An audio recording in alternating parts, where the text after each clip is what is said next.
Assalamualaikum warahmatullahi wabarakatuh.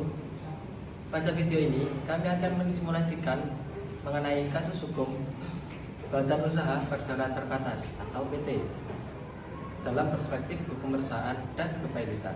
Selanjutnya adalah apa itu badan usaha? Badan usaha adalah suatu organisasi yang menjalankan kegiatan ekonomi untuk memperoleh keuntungan. Nah, badan usaha sendiri itu ada dua jenis. Yang pertama adalah badan usaha yang tidak berbadan hukum, seperti firma. Terus yang kedua ada CV, dan yang ketiga ada persekutuan bertata. Sedangkan jenis yang kedua adalah badan usaha yang berbadan hukum, seperti perseroan terbatas, terus koperasi, dan juga yayasan. Nah, selanjutnya adalah mengenai badan hukum. Jadi di sini kami akan menjelaskan mengenai perseroan terbatas atau PT. Menurut pasal 1 angka 1 Undang-Undang Nomor 40 Tahun 2007 tentang perseroan terbatas. Perseroan terbatas adalah badan hukum yang merupakan persekutuan modal, dan modalnya terbagi dalam saham. Nah, perseroan terbatas memiliki konsep penting, yaitu misah kekayaan antara pemiliknya dengan perusahaannya. Jadi di sini kami akan simulasikan mengenai kasus hukum perusahaan yang gagal bayar utang dan diajukan pailit oleh krediturnya.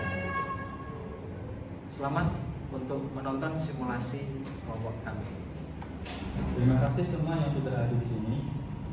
Saat ini kondisi keuangan PT Maju Sejahtera sedang mengalami krisis kesulitan yang sangat serius, di mana perusahaan memiliki utang sebesar 5 miliar rupiah kepada Bank Nusantara yang sudah jatuh tempo. Namun saat ini perusahaan belum mampu melakukan pembayaran. Sebagai komisaris, saya perlu menanyakan apakah direksi sudah melakukan langkah penyelamatan perusahaan, karena menurut Undang-Undang Perusahaan Terbatas, direksi bertanggung jawab atas pengurusan perusahaan. Kami sudah mencoba beberapa langkah, termasuk mencari investor baru dan melakukan restrukturisasi utang. Namun kondisi pasar yang sedang mengalami penurunan membuat perusahaan mengalami kerugian yang sangat besar. Tapi, jika perusahaan mengalami kerugian besar seperti ini, apakah kami sebagai pemegang saham harus mengganti rugi dengan dana pribadi, dengan harta kami sendiri? Pada prinsipnya tidak. Dalam perusahaan terbatas berlaku prinsip tanggung jawab terbatas. Artinya pemegang saham hanya bertanggung jawab sebesar modal yang disetorkan kepada perusahaan. Namun, jika perusahaan tidak mampu membayar utang, ada kemungkinan kreditur akan mengajukan permohonan pailit ke pengadilan niaga. Kami dari Bank Nusantara telah mengirimkan beberapa kali surat peringatan kepada PT Maju Sejahtera. Namun dari PT Maju Sejahtera tidak menanggapi surat peringatan yang telah kami kirimkan untuk membayar utang, dan kami dari pihak bank akan membawa ke jalur hukum dan mengajukan permohonan kepailitan kepada pengadilan niaga. Menurut pasal 2 ayat 1 UU nomor 37 tahun 2004 tentang kepailitan, suatu perusahaan dapat dinyatakan pailit apabila 1. Memiliki 2 atau lebih kreditur, 2. Tidak membayar utang yang telah jatuh tempo dan dapat ditagih. Dalam kasus ini, kedua syarat tersebut telah dipenuhi.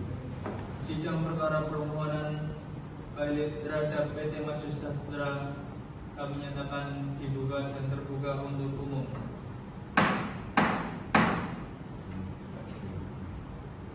Kami persilakan pihak pemohon menyampaikan permohonannya. Yang mulia, kami mengajukan permohonan pailit terhadap PT Maju Sejahtera karena perusahaan tersebut tidak miliar yang telah jatuh tempo. Selain itu, debitur juga memiliki utang kepada beberapa kreditur lainnya. Baik, kami ingin menanyakan kepada pihak debitur, apakah benar perusahaan memiliki utang dan telah jatuh tempo yang belum dibayar? Benar yang mulia, perusahaan kami sedang mengalami kesulitan keuangan sehingga belum mampu melunasi utang tersebut. Apakah benar perusahaan memiliki lebih dari satu kreditur? Ya yang mulia, selain Bank Nusantara, perusahaan juga memiliki utang kepada beberapa pemasok. Baik, kami juga ingin menanyakan kepada komisaris, apakah terhadap kelalaian direksi dalam pengelolaan perusahaan? Yang mulia, berdasarkan pengawasan kami, direksi pernah melakukan investasi besar tanpa analisis risiko yang memadai. Hal tersebut menyebabkan kerugian besar bagi perusahaan. Jika demikian, maka terdapat kemungkinan adanya kelalaian direksi. Menurut pasal 97 Undang-Undang Perseroan Terbatas, direksi dapat dimintai tanggung jawab secara pribadi apabila terbukti bersalah atau lalai dalam menjalankan tugasnya. Setelah mempertimbangkan seluruh fakta dan bukti yang telah diajukan dalam persidangan, pengadilan berpendapat bahwa 1. Debitur memiliki lebih dari satu kreditur. 2. Terdapat utang yang telah jatuh tempo dan tidak dibayar.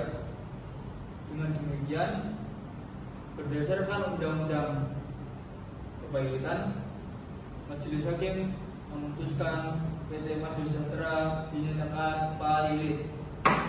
Berdasarkan kasus tersebut, dapat disimpulkan beberapa hal penting.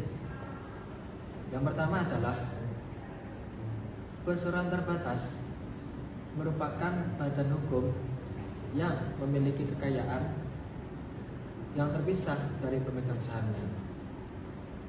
Terus, yang kedua, pemegang saham hanya memiliki tanggung jawab terbatas saja, hanya sesuai dengan modal yang dia setorkan saja. Jadi pemegang saham itu hanya memiliki tanggung jawab yang terbatas karena faktor tadi. Yang ketiga, direksi dapat dimintai tanggung jawab apabila terbukti melakukan kelalaian pada saat mengelola perusahaan. Jadi perusahaan yang memiliki direktur, komisaris dan juga struktural lainnya merasa bahwasanya direksi ini mempunyai kelalaian dalam mengelola perusahaan, bisa dimintai pertanggungjawabannya. Yang keempat, apabila perusahaan tidak mampu membayar hutang yang telah jatuh tempo dan memiliki hanya lebih dari satu kreditur, dapat dinyatakan pailit oleh pengadilan niaga. Jadi apabila perusahaan tersebut melakukan utang dan dia gagal membayar utang tersebut dan telah jatuh tempo, kalau semisal ada kreditur yang mengajukan permohonan pailit kepada pengadilan niaga, maka pengadilan niaga dapat mengabulkan atau dapat memutuskan bahwa perusahaan tersebut bisa dinyatakan sebagai pailit karena gagal membayar utang. Demikian simulasi dari kelompok kami, bisa ditonton dan juga bisa diresapi bagaimana alur dari PT yang gagal bayar utang dan dinyatakan pailit oleh krediturnya. Apabila ada kesalahan dalam bersimulasi, saya mewakili teman-teman kelompok 2 memohon maaf yang sebesar-besarnya. Akhirul kalam, wallahul muwaffiq ila aqwamit thoriq. Wassalamualaikum warahmatullahi wabarakatuh.